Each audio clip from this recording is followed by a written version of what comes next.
৭৯তম স্বাধীনতা দিবস। স্বাধীনতা দিবস। আজ ভারতবর্ষ স্বাধীন। পরাধীন ভারতবর্ষকে স্বাধীন করতে অনেক বিপ্লবীদের আত্মত্যাগ, আত্মবলিদান আমরা শুনে বড় হয়েছি। পরাধীন ভারতবর্ষে ইংরেজদের কাছ থেকে কত যে দুঃখ, কষ্ট, লাঞ্ছনার শিকার হতে হয়েছিল ভারতবাসীদের, তা আমরা জেনেছি বইয়ের পাতায়। শিউরে উঠেছি তাদের কষ্টের কথা ভেবে।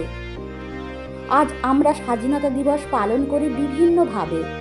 জনসভা, বক্তৃতা, পতাকা উত্তোলন, গান, কবিতা, আরও অনেক কিছুর মাধ্যমে।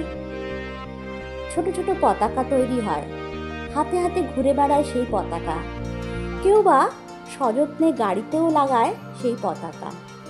কিন্তু দুঃখের বিষয়, বিকাল হতে না হতেই সেই পতাকা মাটিতে গড়াগড়ি খায়, ধুলায় পদদলিত হয় সেই পতাকা। স্বাধীনতা দিবস দিনটিতে আবার কিছু মানুষ পিকনিক করার দিন হিসাবে বেছে নেয়। তারা মুক্ত মনের অধিকারী, স্বাধীন চেতা।